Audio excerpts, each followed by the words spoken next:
gentlemen, time travelers and tea spillers, welcome to Time Roast, where the past gets grilled like it's 2025. Today's guest is a man who got hit by an apple and accidentally invented modern science. Please give a round of time-warped applause for Sir Isaac Newton. Everything's glowing. People talk to rectangles, and apples come in phones now.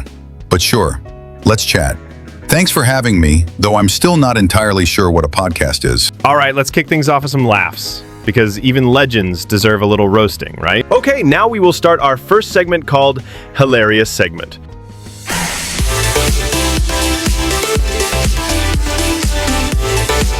In this segment, we will ask some funny questions. Sir Isaac, imagine you're born in today's world. You open TikTok.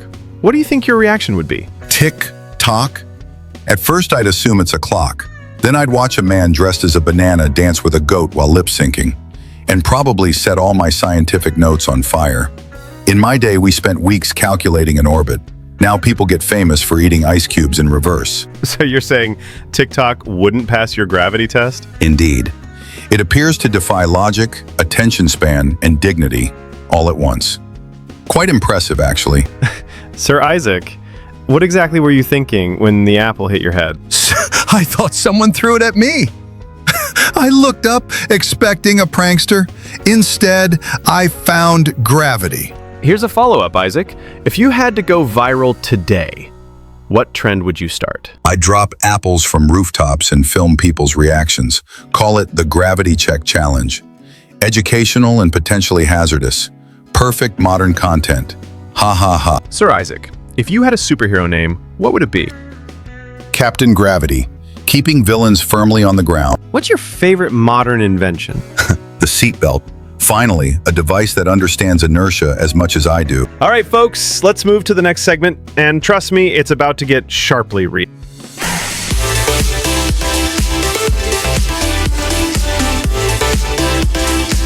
Sir Newton, some critics argue that your approach to science lacked collaboration. You rarely credited others and even had public feuds. How do you respond to that? Yes, I wasn't exactly a team player. I viewed knowledge as a fortress, and I was the gatekeeper. Leibniz and we had differences, shall we say.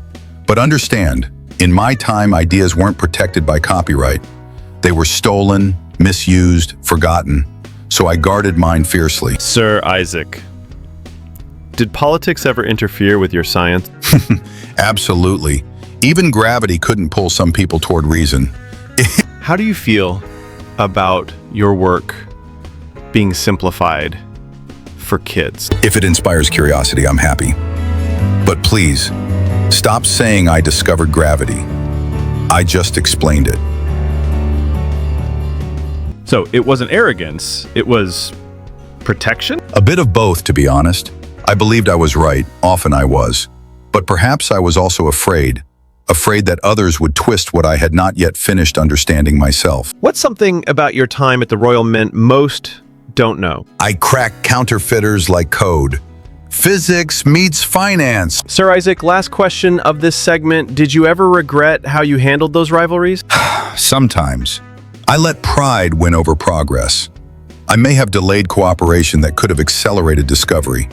Ego is a brilliant engine, but a poor compass. Thank you guys for staying with us. Now that we've peeled back the pride, let's turn on the brain power. Because up next, we go full genius mode.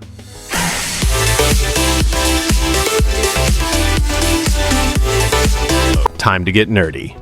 And no, we're not sorry. Your laws of motion and universal gravitation revolutionized physics. But walk us through your actual aha moment. Was it really an apple? The apple. Everyone loves that story, but no. The fruit didn't bonk me into brilliance. I observed over days, years, an apple fell, and I wondered why it fell straight, not sideways or upward. That simple why led me down a path involving calculus, planetary orbits, and a lot of sleepless nights. So no head injuries, just curiosity and obsession? Precisely. Discovery is not a lightning strike. It's erosion, slow, relentless, digging into mystery until truth is uncovered. Would you update your laws if you were alive today? I'd upgrade the math, but keep the wisdom. Apples still fall.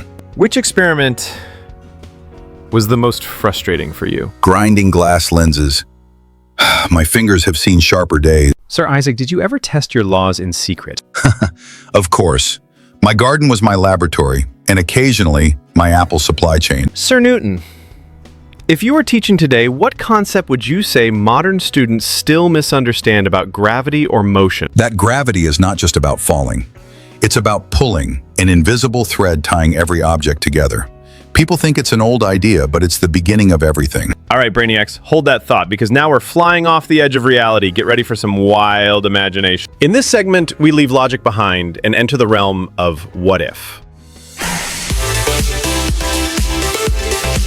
Sir Isaac, what if you had access to today's tools, like supercomputers, AI, the internet? What would you do? I might accidentally build a black hole in my basement. Truly, if I had access to your era's data, I would rework the laws of motion for space travel, predict cosmic events, maybe even attempt time manipulation. Though I suspect I'd also spend an unhealthy amount of time correcting misinformation on social media. Would you have used ChatGPT? If it could solve equations, sure. If it spouted memes, perhaps not. If you could send one message to scientists in 3025, what would it be?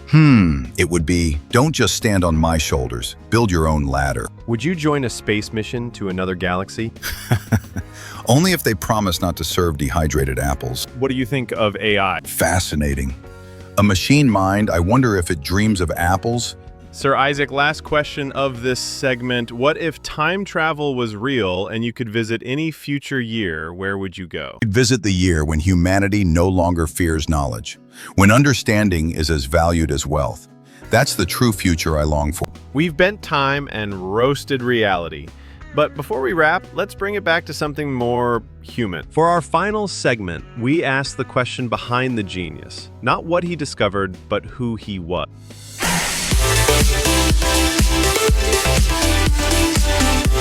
Sir Newton, you're remembered as one of the greatest minds in history.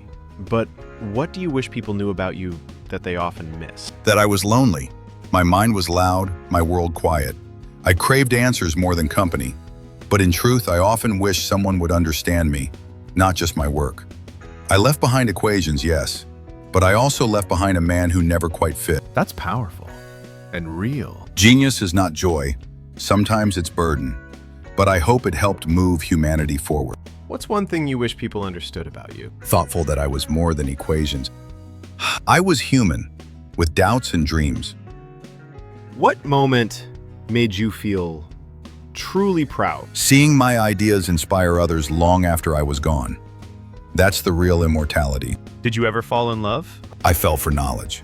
Romance required time. Gravity pulled me elsewhere. What gave you comfort in that solitude? Nature, silence, the stars. In them, I found a kind of companionship no man could offer. The universe didn't judge, it invited. Well, folks, there you have it. Newton, scientist, savage, and secretly soft. If your mind's been blown and your heart's been touched, hit that like button before it falls under gravity. That joke hurt more than the apple. Haha. Guys, don't forget to subscribe for more Time Roast where the past talks back. Next time we might bring Shakespeare to explain why he used thou instead of you. Until then, stay curious, stay weird.